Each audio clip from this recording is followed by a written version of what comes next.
Ntuliakaelu si wee gbaa o wee na-akọwara anyị na Adeleke nwetara vootu dị narị puku ise na iri na otu na iri isii na asaa 511,067 votes iji merie onye nke otu pati APC Bola Oyebamiji Amamme na aghọta ya na ndị ọzọ o nwere PRP Amamme nwetara 400 and something votes ka ahụ dịcha ka pin mmadụ something pin ndị akara ọkara ọba ego nakwa ọtụtụ pati ndị ọzọ nwetachara votu dịka matric number uche ịma Ntuliakaelu awụ between ọchịchị etiti na Adeleke ọ gịọtọrọ agịọtụ Chineke mgbadamgba agbara ịma o nwere mgbe abịara nnọọ mgbe a tụchara Ntuliakaelu ahụ a na-agụkọzi ya adị ka agụọla ihe dị ka 3 hours apọsụ ndị Naijiria etiwe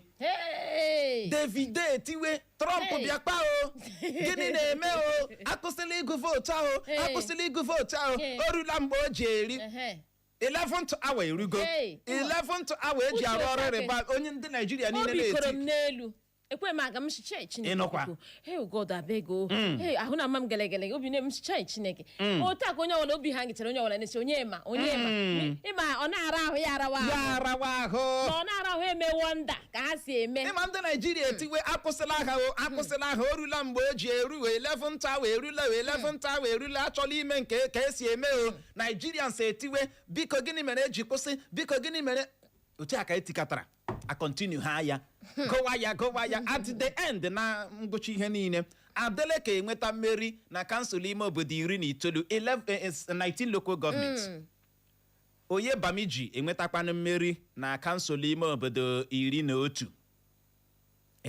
local governments Amamme na aghọta congratulations Ademola Adeleke nwetakwa ka ya nwoke ya na-agụ praises agụ worship enwe ka ọ na-agụ ga ya si chai thank you ya na-ekele Chineke nwunye ya apụtakwa bịa mee speech na-ekele Chineke ekele ndị Osun for them ịbịa nọ pụta n'igwe gosi ha love a na ha chebiri aka na achịrị aka wụrụ ha na ihe ha ga-aga iru ugbu a emechazie ya ndị otu pati APC ndị gọvanọ APC gara ya bụ ntuli onye ọbụla alawazi ndị Osun na-ebido egwu ike ha alawazie moto na-eme vum alawazie ya dịka ebe asụ na alụlụ zuru Champions League na-aghọta ebe anyị na-aga mere anyị ji ajụ gị n'ụtụtụ asị gị kọwaa ya bụ Ntuliakaelu kedu ka ị ga-esi akọwa ya asị gị kọwaa ya bụ Ntuliakaelu emere na steeti Osun kedu ka ị ga-esi akọwa ya ka esi mee ya bụ Ntuliakaelu ọ masịrị gị ya bụrụ na ị nwere ọsịsa ị ga-agbalị bulie ekwentị gị zibatara anyị ozi na WhatsApp anyị site n'akara ekwentị abụọ 07074913438 07074913438 ma ọ bụ gị gaa na Facebook anyị n'ụtụtụ a gawa na Facebook gị ebe ahụ ga-akiriwe anyị iruo na Facebook chọwa Eko FM 100.7 Eko FM 100.7 ma ọ bụ gị dee naanị Eko FM jiri capital letter dee naanị Eko FM ISIOKWU FM kliki ịkpam kiriwe anyị zibatara anyị ozi like kwa ma share ya ka ọ dịla anyị la akwụkwọ akụkọ Vanguard gezie ntị Eke ekwupụtala Adeleke dịka onye nwetara mmeri na Ntuliakaelu gọvanọ steeti Osun bụ akụkọ mbụ anyị hụrụ n'akwụkwọ akụkọ Vanguard na ya bụ otu akwụkwọ akụkọ Vanguard ka anyị hụkwara akụkọ a bụ nke kwuru na gọvanọ steeti Abịa bụ Alex Oti anabatala ka enye ụmụafọ steeti Abịa dị 31 n'ọnụọgụ 1 nde naira bụ 1 million naira n'otu bụ ndị esi na mba South Africa chụlata n'ala anyị bụ Naijiria. Ntuliakaelu gọvanọ steeti Osun mmeri Adeleke nwetara abụrụla ihe nlereanya nye anyị na Ntuliakaelu afọ 2027 ka ndị bịakọtara ọnụ n'ụdị coalition kwuru. Ntuliakaelu gọvanọ steeti Osun ndị mmadụ kụrụ n'ụkwụ ha chịm ọchịchị onye kwuo uche ya bụ demokrasi. Ndị mmadụ kụrụ n'ụkwụ ha chịm ọchịchị onye kwuo uche ya bụ demokrasi ga-enweta mmeri ka Peter Obi kwuru. Ọchịchị onye kwuo uche ya bụ demokrasi merere ka Tambuwal kwuru dịka ọ na-ekele Adeleke, bụ akụkọ ọzọ anyị hụrụ n'akwụkwọ akụkọ Vanguard. Na ya bụ otu akwụkwọ akụkọ Vanguard ka anyị hụkwara akụkọ a bụ nke kwuru na ndị uwe ojii anọrọla na ngwụcha izu ụka gara aga nwụchie mmadụ 10 na-eji akụkụ ahụ mmadụ atụ mgbere ahịa na steeti Ọyọ. El-Rufai adọkpụrụ ha na otu kọmishọn na-ahụ maka nrụrụ aka bụ ICPC ga ụlọikpe na-achọ ka a kpụọ ya ijeri naira 10 bụ 10 bilion naira maka igbochi ya ịhụ ezinụlọ ya. 2027 ndị ga-eji ọkọlọtọ otu pati Accord, AAC na otu pati SDP azọkwa onye isi ala Naịjirịa abịakọtala ọnụ ma jikọta aka imegide Tinubu. Mmeri nwetara bụ iji gosi ntụkwasị obi ndị steeti Osun nwere n'ebe nọ ka Tinubu gbara Adeleke, bụ akụkọ ọzọ anyị hụrụ n'akwụkwọ akụkọ Vanguard.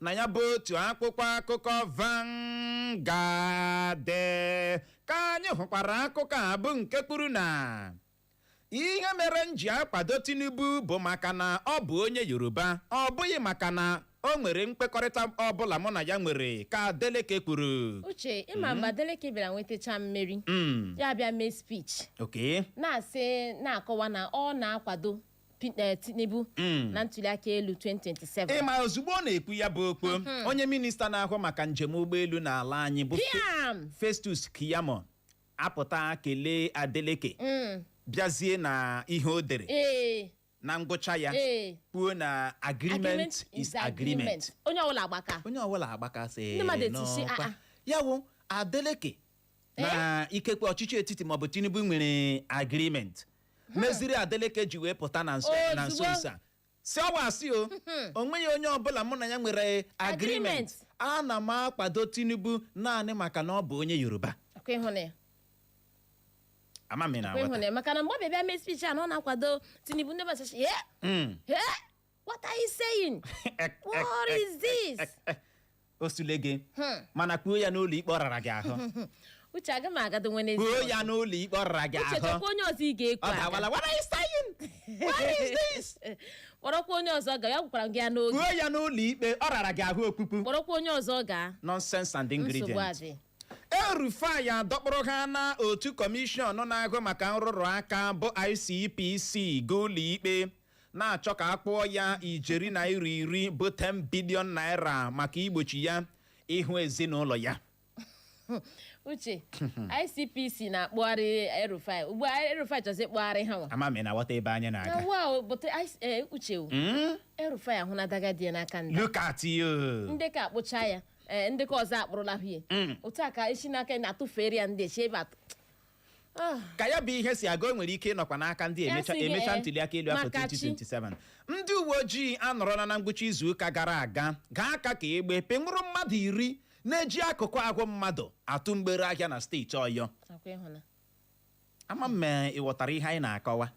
Ọtụtụ ihe emeghị Uche. Ndị uwe ojii steeti Ọyọ nwụchiri mmadụ 10 na-eji akụkụ ahụ mmadụ human parts na-atụ mgbere ahịa.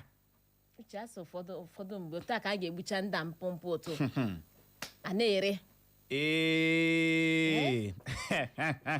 Chineke mekwara mmadụ ebere n'obodo ahụ. O siekwala ike ka mmadụ ga-esi nọrọ gị ile mmadụ ibe gị. Ọ gwụla ihe naanị ị na-arụ. Onye ọbara na-agba n'ahụ dịka o si agba gị, gị lee ya gbuo ya, were ozu ya gbuo ozu ya mpọmpọ gị mekpa bias. Eziokwu. Ndị na-azụ ya. Uche, asị ọ na-adịghị ya eru ala. Azụọ ya. You know? Ma Uche ka ndị na-eri eri ka ndị ya Uche ike agwụla. Ime eji m ekpe ya ọtụtụ ugboro, ọ bụghị onye ọbụla ị hụrụ bụ mmadụ. Ọ bụghị onye ọbụla ị hụrụ na-aga timtim bụ mmadụ. O nwere ndị bụ mmụọ. N'ụdị mmadụ. Ị ma na o nwere ndị na-ahụ ugbu a n'ime ụlọ ha o nwere ozu ha busara ebe a. O nwere ndị na-ahụ ugbu a n'ime ụlọ ha, o nwere ime ụlọ ha anaghị aba ya aba. Gịnị nọ ebe ahụ? Aja achụrụ achụ, oke isi mmadụ, ihe ndị a. Yes. Mmadụ nwere obi. Mere anyị ji agba gị mgbe ọbụla that you are doing well. Gị ma bụ onye na-ata ahụhụ n'ụzọ dị mma. Ị na-eme nke ọma. Kwụsị ịdị na-ele mmadụ, ịdị na-ele ọyị, ịdị na-ele ibe. Ọ bụ ihe na-egbu mmadụ mgbe ị bara na-ele ibe. Ụwa anyị nọ n'ime ya, onye ọbụla na-agba ọsọ nke ya. Abụghị gị nwa abụghị m nwa. Gbaa ọsọ gị n'ụzọ dị mma. Kwụsị comparison. Kwụsị ịdị na-ele ibe. Onye nke a mekwara nke a, onye nke a mekwara nke a. Ọtụtụ na-ata anụ mana ọbara na-agba ha n'eze. Ọtụtụ anaghị arahụ ụra. Ị hụrụ mmiri zoro n'ụbọchị ụnyaahụ, ụra na-atọkwa. Otu aka ụra ahụ fim lee 6 a.m. Otu aka ụra ahụ pịa si Chineke ekelekwa. Gị nwa bụ onye na-enye ụra free. Ịgbabido otu aka ụra otu ya na-atọ ya na-atọ. Ị na-eme enjoy peace of mind. Look at ihe a na-anaghị azụta n'ego. Gị kụrụ ya otu a tupu ị na-ajụ anya perere ma oke ọkpa ha n'ọnụ.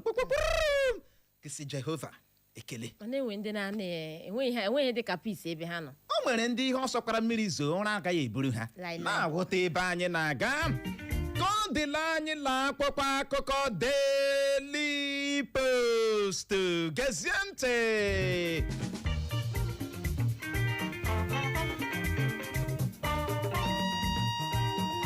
Ntuliakaelu gọvanọ steeti Osun. Tinubu ekeleala Adeleke na mmeri o nwetara. Ntuliakaelu gọvanọ steeti Osun. Adeleke enwetala mmeri n'agbanyeghị osu ayara hịọtụrụ na ya bụ ntuliakaelu. Ịkụ afọ n'ala Igbo Bivas kụrụ na-ebubo iji ego azụ vootu ahụtara na ya bụ ntuliakaelu bụ akụkọ ọzọ anyị hụrụ n'akwụkwọ akụkọ Daily Post. Na ya bụ otu akwụkwọ akụkọ Daily Post ka anyị hụkwara akụkọ a bụ nke kwuru na ntuliakaelu gọvanọ steeti Osun, PDP adọọla Tinubu aka na ntị dịka Adeleke nwetachara mmeri ma gwa ya na mmeri ahụ Adeleke nwetara kwesịrị ịbụ ihe ịdọ aka na ntị wee nye ya. Igirigi. Ntuliakaelu gọvanọ steeti Osun, ndị na-achị achị dị uchu n'ihe ha na-eme. Onwe ihe ha chọrọ ndị a na-achị achị dị uchu n'ihe ha na-eme. Onwe ihe ha chọrọ ha na-agaghị enweta ka kpamkpaso kwuru. Gọvanọ steeti Kebbi Bonasie Idris agbahapụla osote ya ma kpọrọ ha onye ọzọ dịka osote ya na ntuliakaelu gọvanọ a ga-eme na steeti ahụ n'afọ 2027 na-abịa abịa. Akụmbọọlụ nke afọ a nwere ike bụ akụmbọọlụ nke ikpetemazụ nwere ike iso wee kụọ. Ka-esi Ronaldo kwuru bụ akụkọ ọzọ anyị hụrụ n'akwụkwọ akụkọ Daily Post. Na ya bụ otu akwụkwọ akụkọ Daily Post ka anyị hụkwara akụkọ a bụ nke kwuru na a ga-awụ ọtụtụ ndị gọvanọ chọrọ inweta ha mmeri ichi nke ugbo abụọ n'ala na ntuliakaelu afọ 2027 ka kpamkpaso kwuru.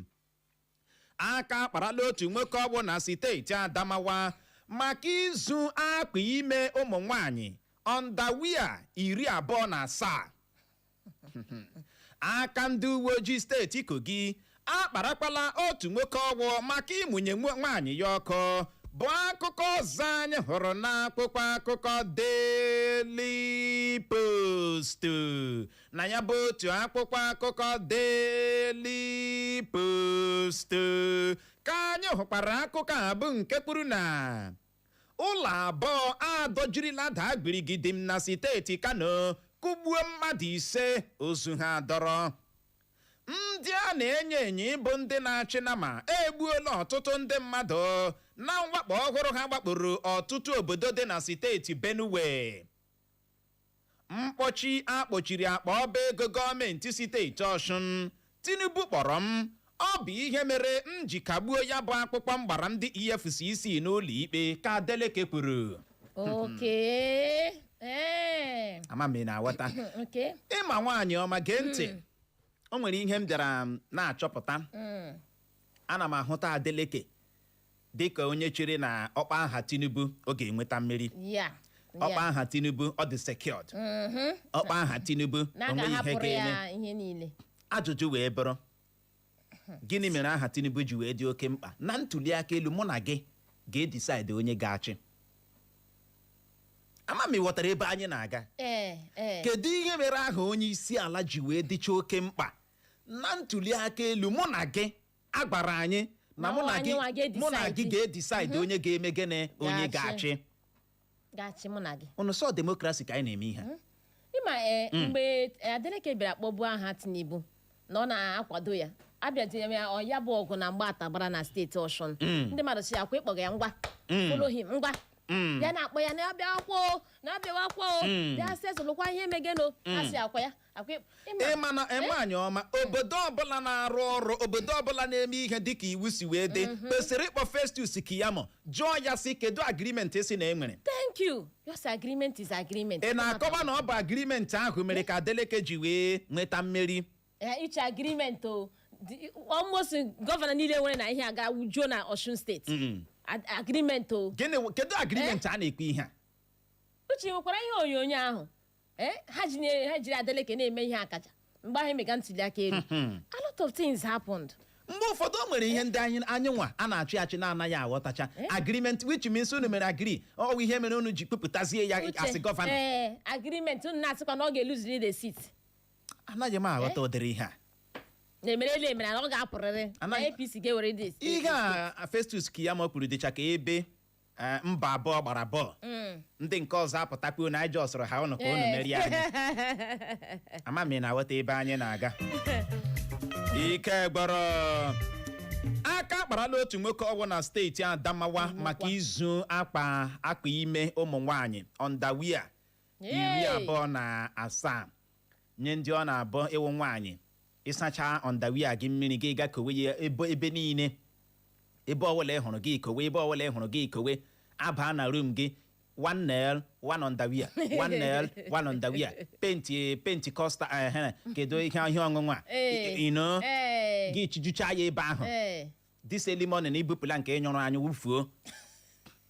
Uche mana kwima ihe a na-eyi n'ime ma nke nwoke ma nke nwaanyị ekwesịrị ịkpachapụrụ ya anya. Ihe anyị na-akọwa gị kowe ya ịgbasakwa na be watchful. Ọkọ ha na-asakpu oyi nsị ọzọ dị ka ibe ya wee bụrụ underwear abụghị ihe a na-ayasa ebe niile, ọwụ ihe a na-ayasa ebe anya mmadụ na-aga. Ị ga-ayawa ya ebe anya na-anaghị eji ike aga. Ama m na-aghọta. Uche ka nwoke atụtụwa nke 20 gịnị 27 ụmụ nwaanyị. Ịma ma ọ chọrọ ichegara ya ọyị ya nwaanyị? Mba. Uche ọtụtụ ndị mega ihe ugbu a because of money, for the sake of money. Ọ dị ego mana ka anyị na-ekwu mara ma o nwere ihe anyị ga-ekwute ka ọ dịla anyị la akwụkwọ akụkọ Punch. Gezie ntị. Adeleke ekpupụta ha akwala ndonye ukwu ya nye Tinubu kpọọ ya nwa steeti Osun bụ akụkọ mbụ anyị hụrụ n'akwụkwọ akụkọ Punch. Na ya bụ otu akwụkwọ akụkọ Punch ka anyị hụkwara akụkọ a bụ nke kwuru na onye minista na-ahụ maka njem ụgbọelu n'ala anyị bụ Festus Keyamo ekeleala Adeleke na mmeri o nwetara, kwuo na agreement is agreement.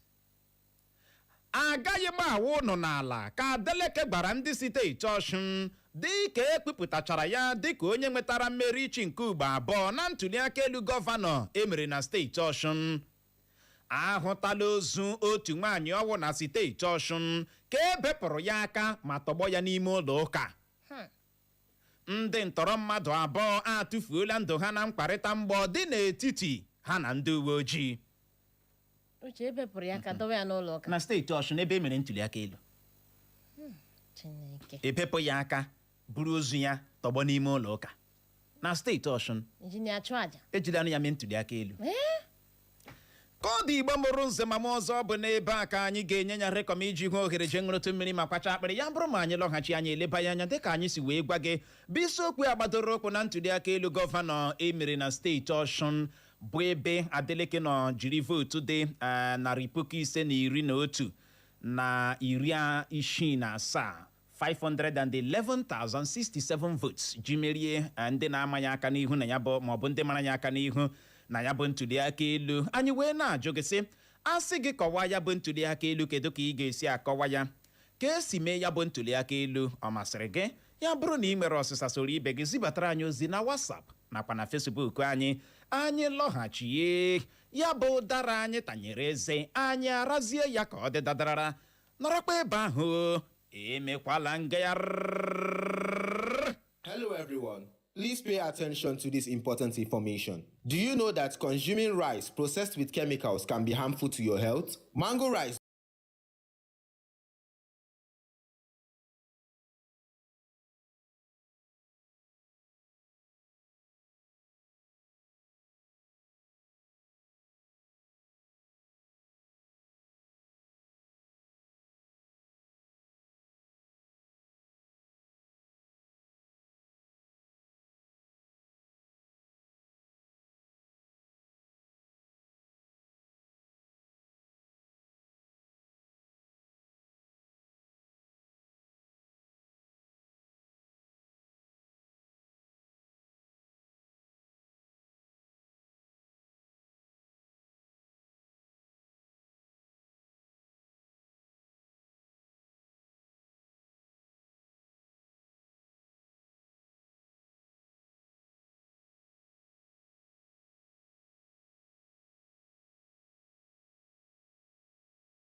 today before you really go disgrace man pikin for public inside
Evaluation Center is offering free evaluations for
awụchakwala nwanne. Ntuliakaelu gọvanọ steeti Osun. Asị gị kọwaa ya bụ ntuliakaelu, kedu ka ị ga-esi akọwa ya? Ka-esi mee ya bụ ntuliakaelu ọ masịrị gị? Ya bụrụ na ị nwere ọsịsọ ị ga-agbalị bulie ekwentị gị, kpọwa akara ekwentị ndị abụọ 0911-20,022 0911-20,022 maọbụkwa 0707-454-1014 0707-454-1014 maọbụ gị zibatara anyị ozi na WhatsApp anyị maọbụkwanụ na Facebook anyị. Nke ọbụla ị ga-eme n'ụtụtụ a ga-agbalị agbu okwu gị nkenke. Ịma asị mmanụ akara dị ụtọ, onye ratụ ibe ya ratụ. Ị bọọla chie?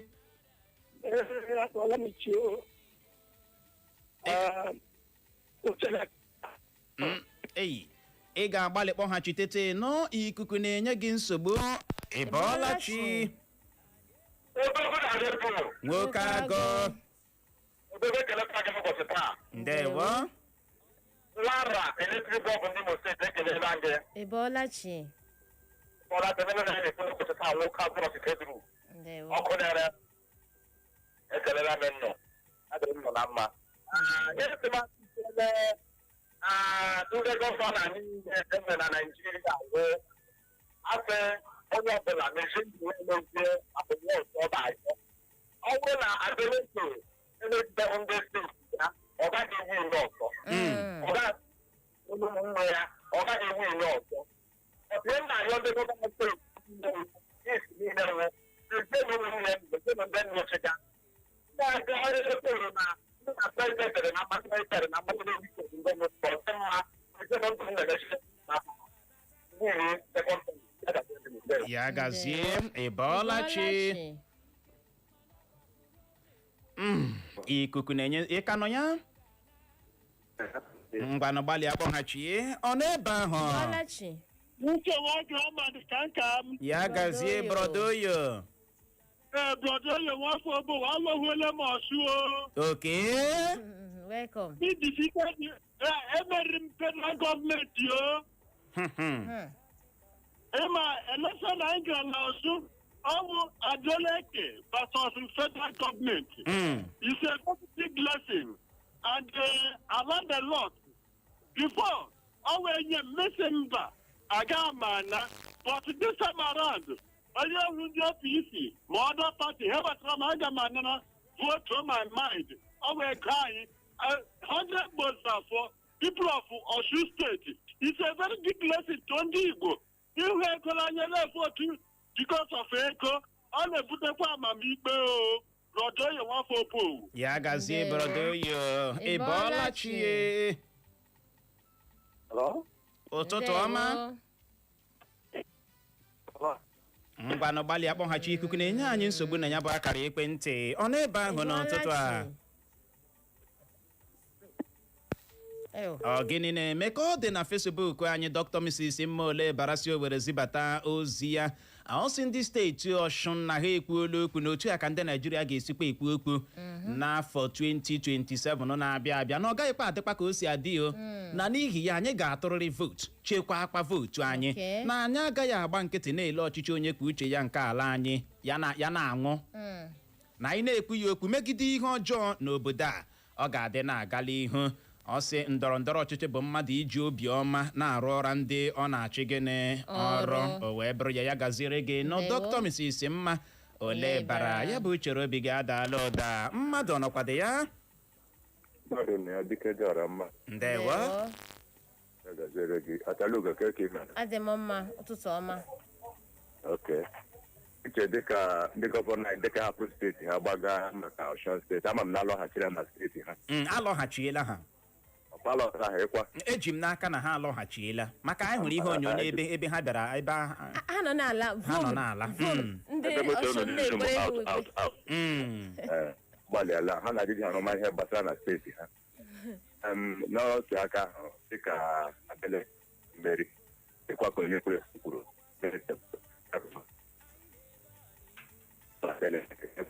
election ịhụtatị na vootu ihe ndị mmadụ tụrụ bụ ihe aka tụrụ maka o gosikwa na ọdatị na onye ọchịchị ọchịchị ihe na-akpọ asị mmadụ ọta m wikines amaghị ihe ndị mmadụ na-eji enye nsogbu sekọnd n'oge ọzọ gị ji ọhụrụ onye ọzọ ataghị ya uche ihe ọzọ m na-abịa emechaa program a gị were fonu kpọọla m ihe na minista Ufesus Keyamo biko ya ree agrimenti ihe ọ sị na onye mere Adeleke na Tinubu mere ya biko gbaa ngwa gbaa ya n'anwụ ka ha bụka na-ewu ihe mere fụbara na Wike ka anyị Wike mara eso mee n'oge mana ọ dị sem amala m dachi na Adeleke enwere mmeri ya gaziere n'aha m ka Gode Ekechukwu ndewo ya gaziere gị Gode Ekechukwu ka ọ dị na Facebook anyị mmadụ bụ ekwensu ọsọ ụtụtụ ọma Uche na Clara na ya nwa ọtụrọsụ ha Adeleke na Ntuliakaelu ahụ na ọ laikiri Tinubu n'aka nke ya laikiri ya Joy Chinwendụ Nancy ọsọ ụtụtụ ọma bọbọ nkịtị na Clara n'ihe a bụ nnọọ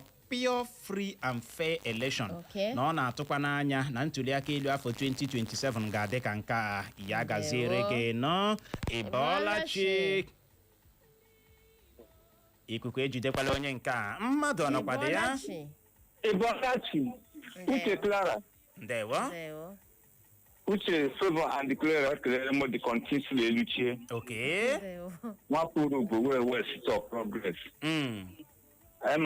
na Friday nnukwu ụka maka diskọsịrị agbara m nụ na agaghị enwe nrụrụ aka Chineke eme n'ebere enweghị ihe ka rụrụ aka anyị na-ele anya maka ka prezidenti ọkpakpọ ga-eji ime onye ọbụla nwee olileanya Chineke onweghị ihe ọ pụghị ime anyị ga-enwe mmeri nwe ihe anyị chọga Chineke ga-achụpụchara anyị ndị ọjọọ niile jiri ndị ọma tinye anyị n'agbanyeghị ikikere ha niile ji ha na-achị ya n'ụzọ ọbụla ka Chineke mee Naijiria mma mee Imo steeti mma dịka nke isi eluche isi mgbirichi na-akpọ ya gaziere gị dịka nke nsili eluchie ya bụ chere obi gị adala ụda anyị agwụna nke gị n'ụtụtụ a Chioma Nze ọsọ ụtụtụ ọma ndị nke m na studio na ndị Osun pụtara n'igwe tụọ ya bụ vootu site na amara Chineke ha enwe mmeri ọ sị ka anyị jisi ike na-apụta n'igwe tụọ ya bụ vootu mgbe ọbụla oge ya ruru ya gazie Chukwuebuka Zion ọsọ ụtụtụ ọma my people anyị agwụna nke gị Daniel Furniture ọ sị ndewo ya gaziere gị ịbọọlachi Uche Clara ụtụtụ ọma gaa n'ihu mewo Ka-esi na-ekwuwa abụ onye abụ ịdịbe kansụl Owerri West. Yes, before I make first of all, let me congratulate Adeleke. But ọ nwere ihe m chọrọ ịkọrekt ndị mmadụ okwu ga kemgbe emere election on Saturday. People have been saying that enwekelela onye isi ala for not interfering or allowing a free and fair election. Machimana John Dekugahe niile are they trying to insinuate that President was the architect of rigging or election agaji hall? Maham Chogosema Joha by he praised yet allow a free and fair election. So people should stop making that kind of statement. But all for him to point out, are you aware that they will vote bias? But because Accord Party win it, free and fair. There was vote buying actually. But however, the will of the people prevailed. After we are here that Adeleke won that election on his own strength. Make a leper Davido, who also played key roles. Because Magwanjewejoku, APC Marambo, to reclaim that state. He take the caliber of people. He make up that campaign council and the number of governors, senators in that state on that very day. They come out that they are really serious. So Adeleke won on his own strength and the help of God. So congratulations to them. But the manager they're not ADC. I hear what testing the mic. On the not ADC. Even I had the ADC. So here we're testing the mic for them. Ka-esi na-ekwu ya gaziere gị ezigbote ya anyị Ka-esi na-ekwu gaa n'ihu nwaanyị ọma ozi nke si n'aka King Edwin nke m ọsụtụtụ Uche Clever na Clara ọ si ugbu a in fact afọ ojuju abịala n'ọjụ ya onwe n'afọ ojuju lena adeleke na nwoke adịkwa ubuka ume ọ dị egwu ị gaa na Facebook anyị hụ ebe adeleke la anyị egwu uche ihe omegbu ị ga-emeli ya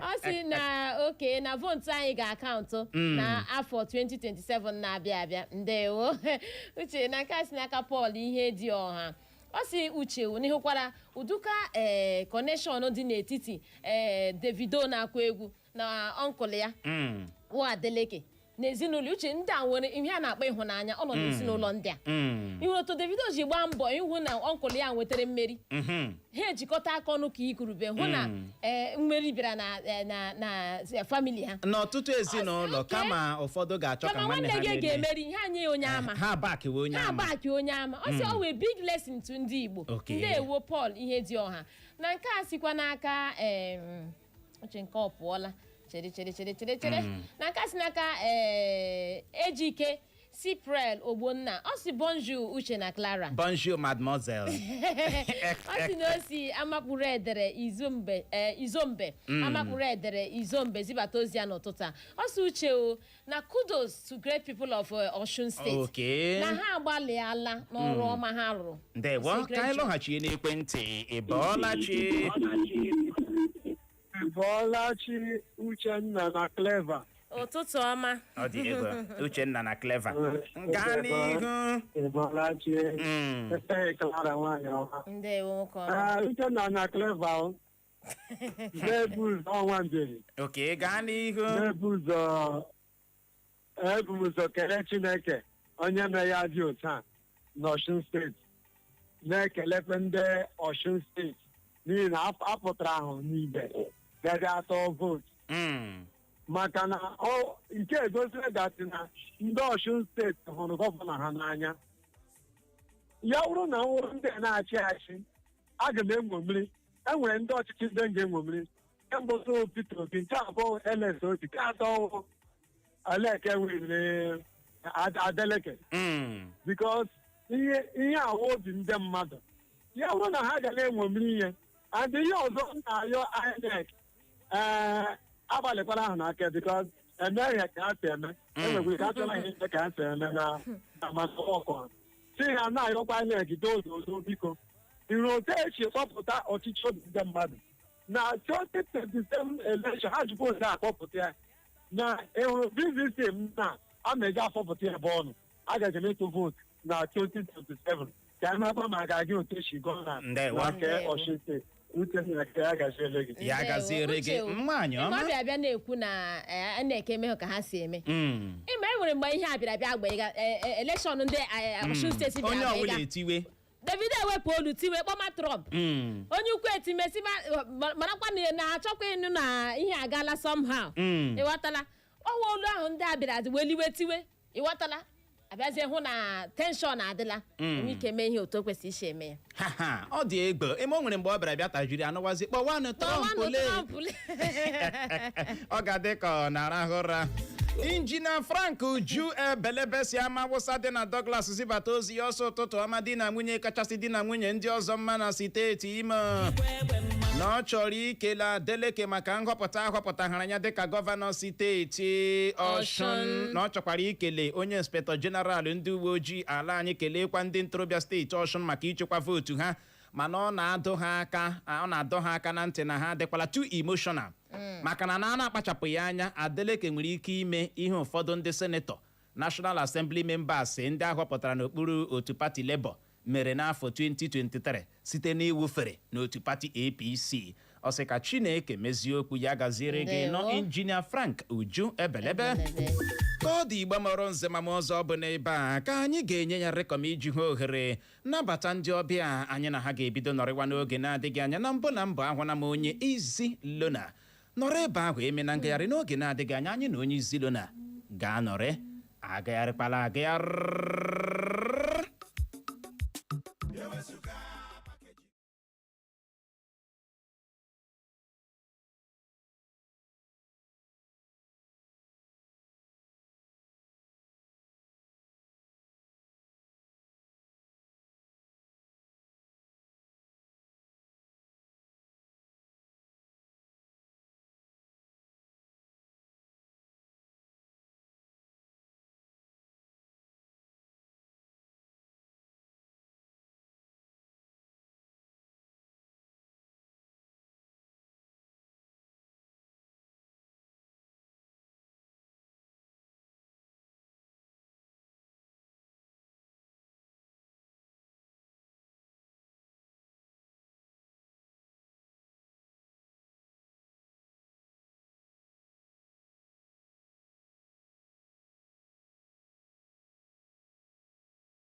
better place.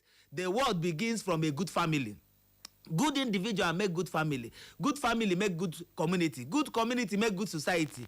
To recover the family a need kwere ego iji support onwe ha ma ụmụaka ha ma ndị nne ma ndị nna iji nye onwe ha rijuo afọ, then build a family business, enwekwa na ego family a ga-eji move forward.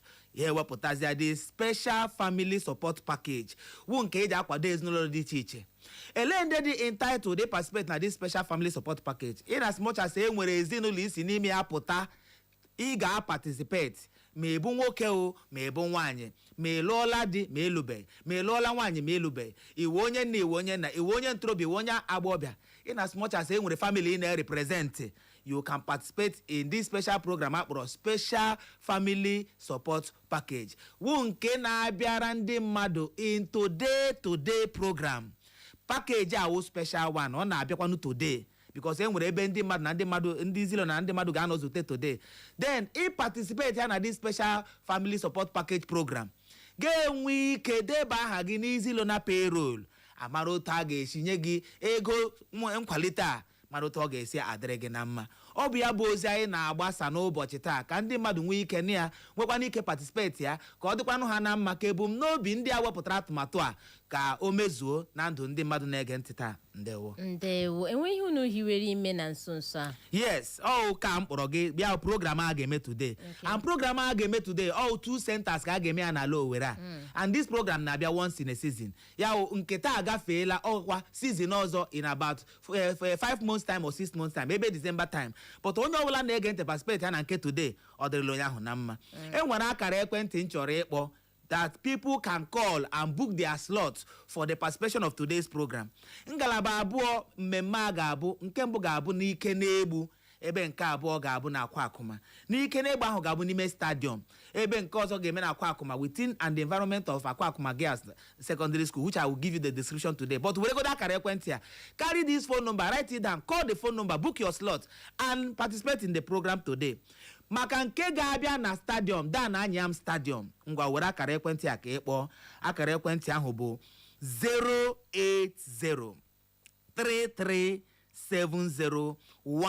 08033701706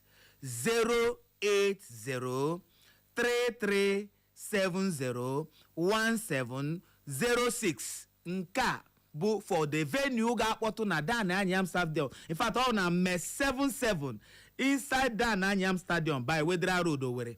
Mes 77 inside Dan Anyam Stadium by Wedra Road, Owerri. Ebe ga-abịawa today by 12 noon this afternoon ka ị nwee ike participate na this program. Maka nke ga-eme na akwa akụma, ndị niile bi within and the environment of akwa akụma ga-ewere akara ekwentị ya bụ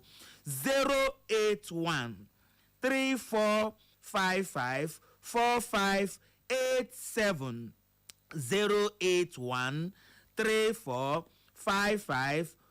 08134554587. Program nke akwa akụma ga-abụ by 3 p.m.